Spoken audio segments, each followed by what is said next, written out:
This is the YOB ConvoCast, one-on-one conversations with your other brother's authors, community members, supporters, and friends.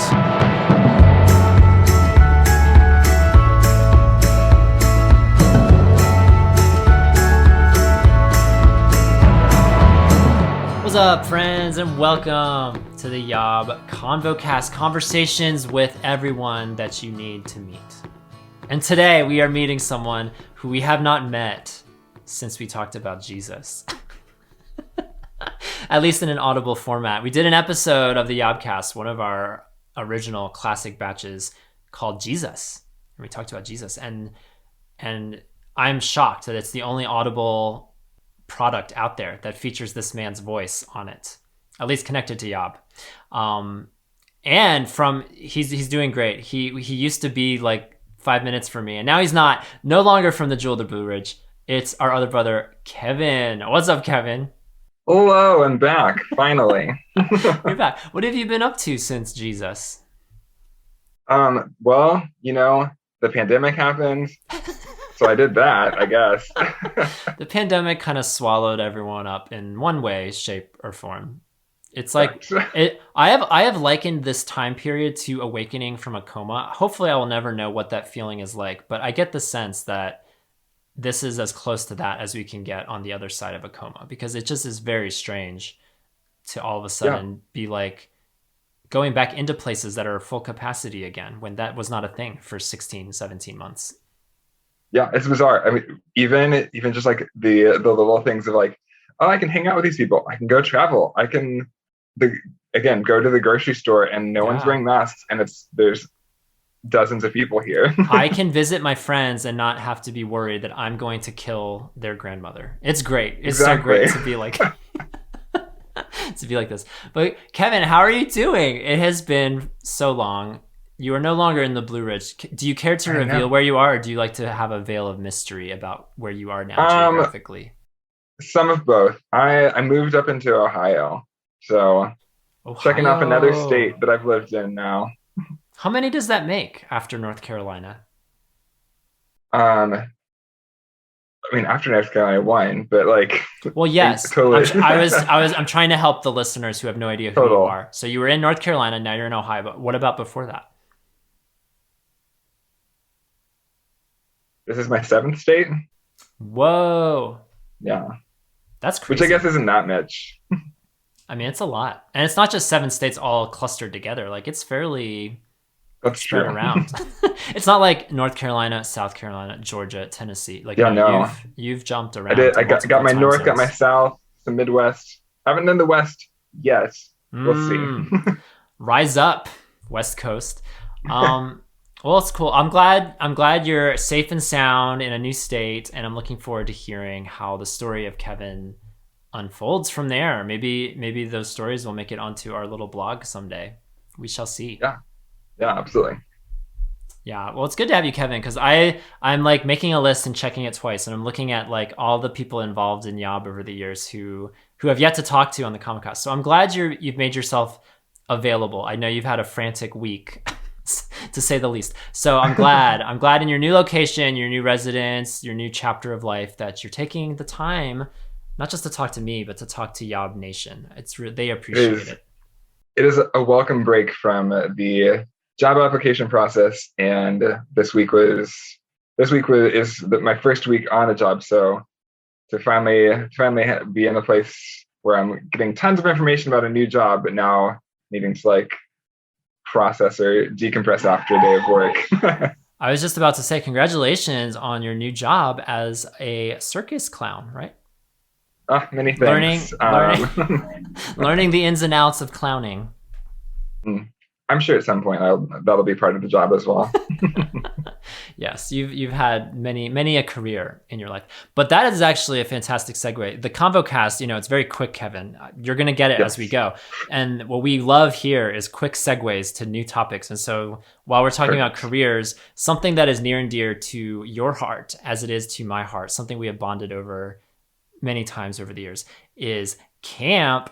And we are recording this in the summer of 2021 for those that are listening after the fact. and summer camps are full in session. I may have cried some tears when because I follow my old camp on social media, and I may have shed some tears when I saw kids coming back because they shut down last year. They didn't have camp last summer. I'm sure if you kept up with your own camp, or maybe you follow other camps, like how momentous a thing that kids are now able to go back to camp, and counselors too, for that matter.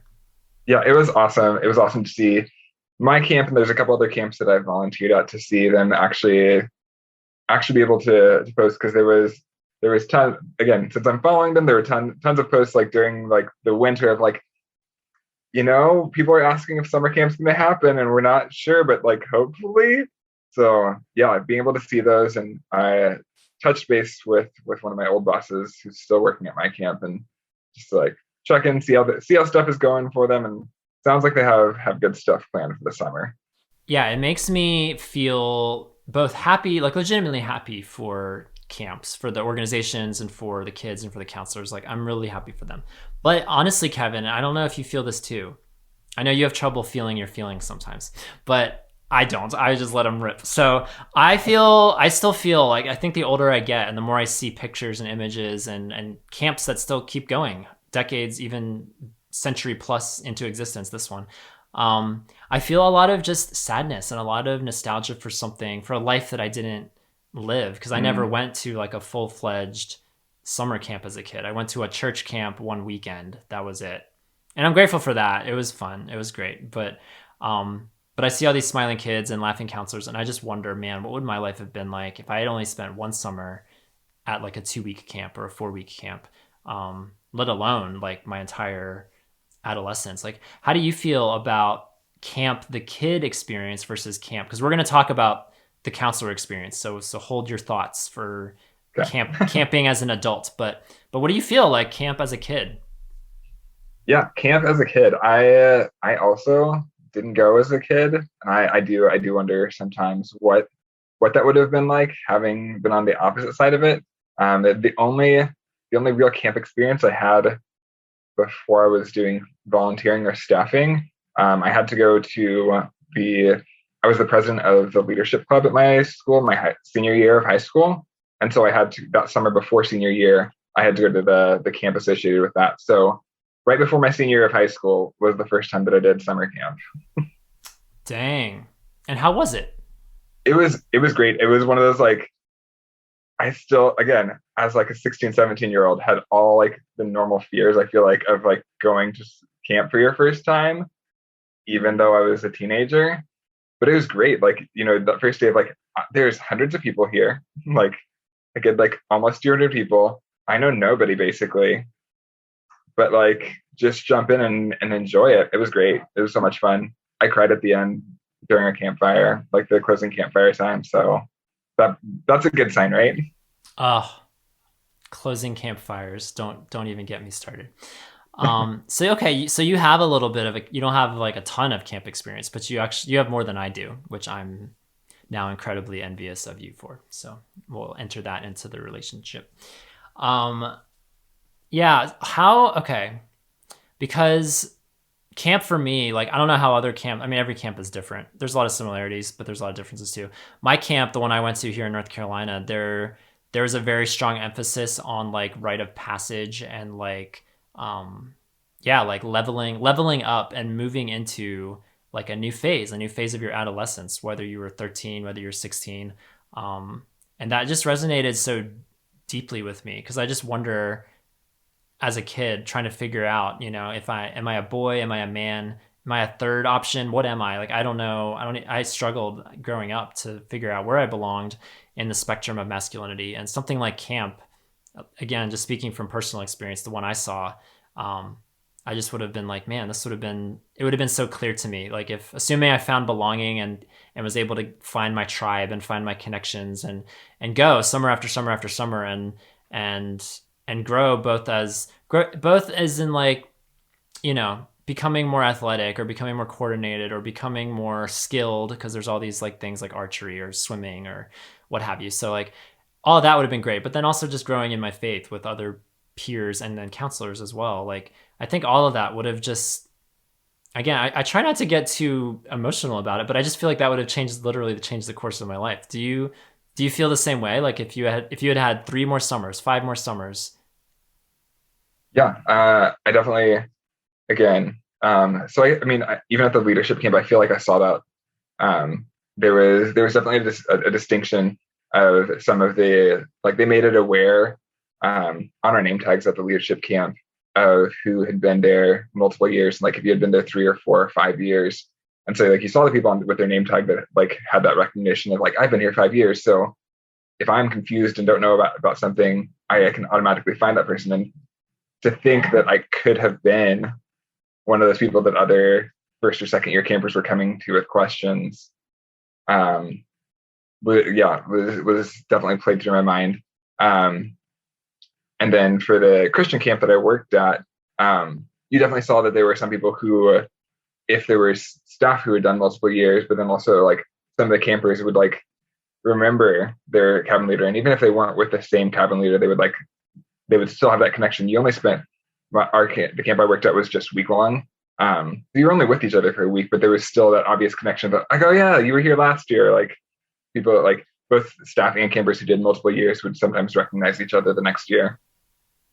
Yeah, and let me share a story with you real quick, because following this camp on Instagram, I saw a picture, and I had to do a double take because I was like, they were announcing their staff for the summer, and so they showed I say a boy, but they showed a man, and I recognized the face, and then I scrolled down to the caption. Sure enough, recognized the name, and this kid, who's no longer a kid, was one of my campers 8 years ago, 9 years ago, whatever that was, 9 years ago. And I had to do like a double take because I couldn't believe it. I couldn't believe that this person in front of me is 20 years old, and he was like 11 when I was counseling him or something. And so like I shot him a brief message and just said, oh man, this is so cool to see you pop up on Instagram. And Kevin, he responded by saying that summer in my cabin was one of his favorite summers, that he never will forget me or my co-counselor, because there were 2 of us. And I don't know how much you could hope for. I know. Well, yeah, I have 2 reactions to it, because the first reaction is like, no, like I am worthless and pitiful. Don't you dare compliment me. That I didn't tell him that, certainly, but that's what I was feeling.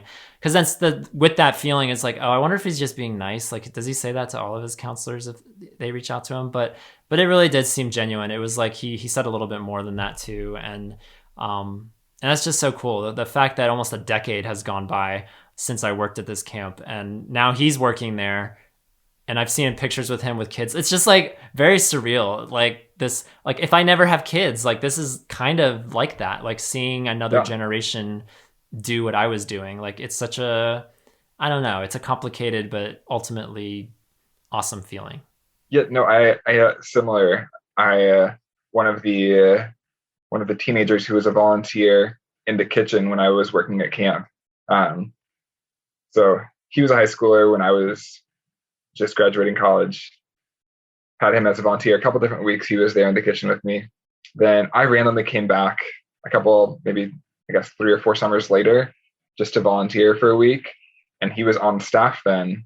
And then fast forward to during the pandemic, or like just before the pandemic, something had posted, or he had messaged me, and so like then during the pandemic we were like just messaging and chatting back and forth, and it was one of those like, how did we get to this place that we're still conversing with each other, like despite like a decent age difference? Yeah, it's like it was weird. It was weird when the kids would follow me on Instagram, like when they're 14 or 15 or 16, and like I wouldn't really connect with them because it's just kind of strange, it's kind of awkward.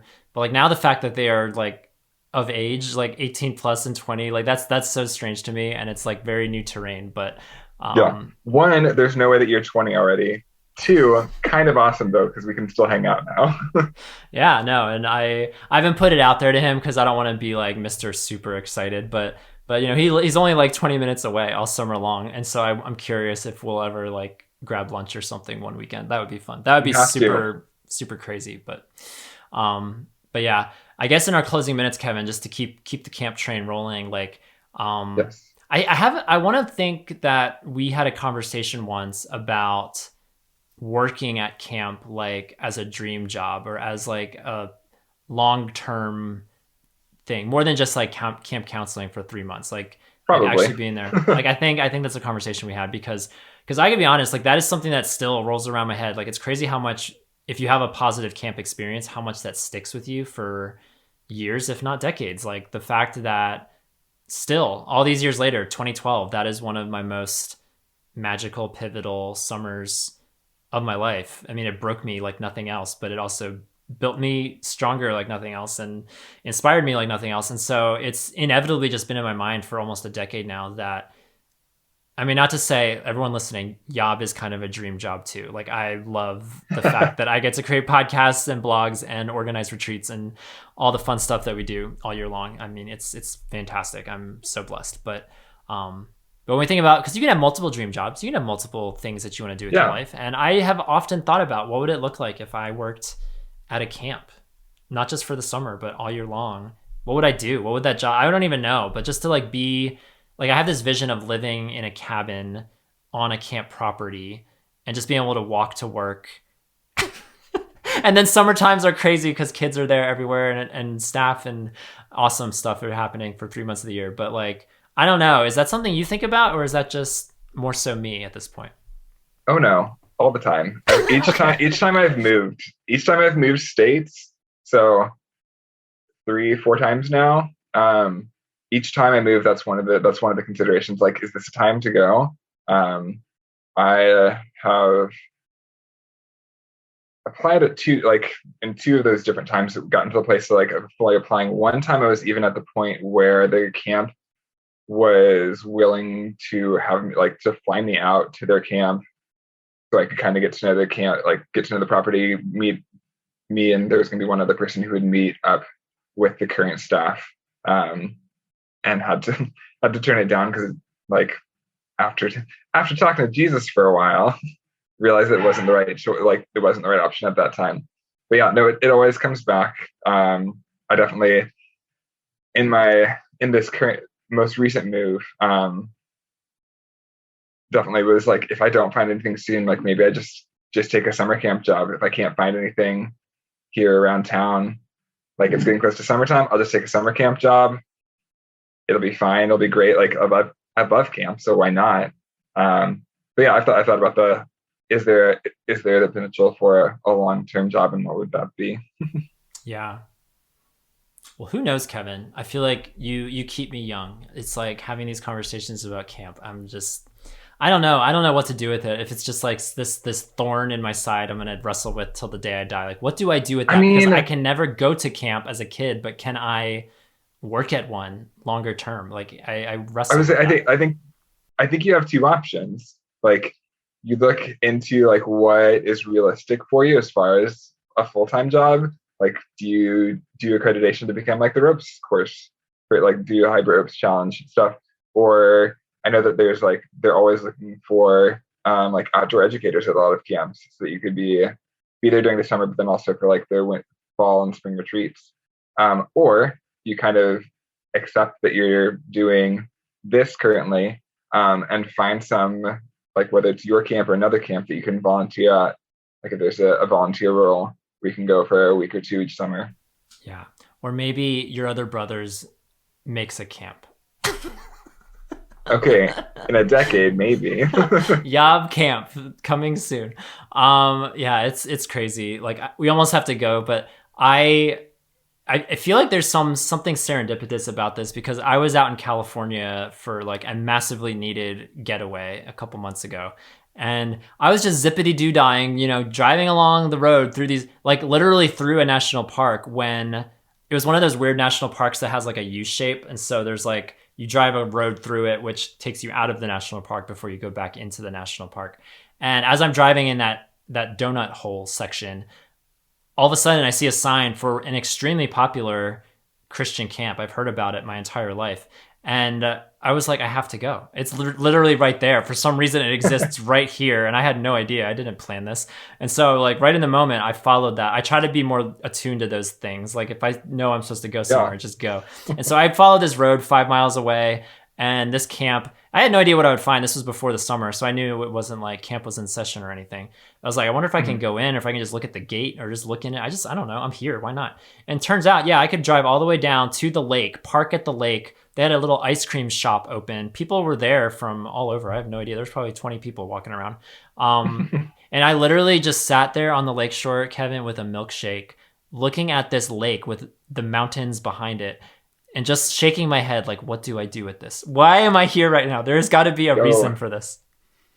There's something about camps though, like even ones that I've like in passing by, I've like just stopped out for a weekend or like volunteered out throughout my post-college time for a week. Camps hit different. Like once you've been to one camp, like almost any camp like automatically gets some level of that goodness of like, I'm here. I don't have to deal with the rest of everything. I can like just be removed and like closer to nature, closer to Jesus. It just automatically, there's something about like moving yourself away, even if you've never been to the camp before. Yeah. I don't know. It's magical. It's great. Would you ever consider doing, we have to go, but would you ever consider doing an adult camp? Have you seen those things where it's like adults will go to camp and it's basically like an alcohol fest all weekend long, but it's like camp for adults? Does that appeal to you remotely whatsoever, or does it just sound way too crazy? Yes, but yes, but in more of like a real adult, not like a frat campy adult way. Like I think it'd be fine if you could do it in a way that was not so alcohol focused. But if it was like, hey, we're gonna get a whole big group of people together and like for the week and do some of those camp things, I feel like it has to be less structured, obviously, but like because we're adults. But yeah, if I could go and still have like cookouts and tie-dye and swim whenever I want to, basically, and do whatever the outdoor activities are, yeah, absolutely. Worship all the time. Sounds perfect. Let's do it. Yeah, because I've seen ones that are like not religiously affiliated whatsoever. But I'm like, curious. Here, volleyball, don't die. Maybe. I'm curious if there are Christian-run adult camps. Like, is that a thing that exists? All of a sudden, I'm going to have to do a lot of research tonight. Listeners, if you know of this that exists, please get in touch with me, with Kevin. Let's make this happen. I think that would be fantastic. I just want to basically, I want camp to be the real world. I don't want this to be the real world, Kevin. This is not fun. But camp is the escape then from the real world. No. It's the real world, Kevin. Camp is the real world. We are in the Matrix now. That is the problem. Oh, maybe. Who knows?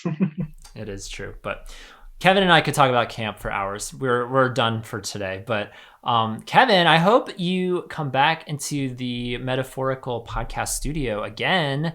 And I hope you also have some blogs still in store. If listeners want to check out your blogs, they can go to yourotherbrothers.com. I definitely have a couple of camp ones already. So yeah, you've written about some camp experiences, some shocking twists and turns, I must say. So if listeners/readers want to check it out, check out Kevin's blogs. Link will be in the episode notes. Well, brother, it's so good to see you again from Not the Jewel of the Blue Ridge. I hope to see you again soon. Thanks for taking the time to talk today.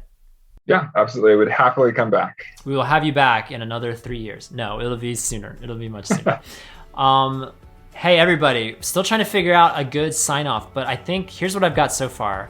Until we cast our next convo, see you later. It's a work in progress. We got half of it, I think.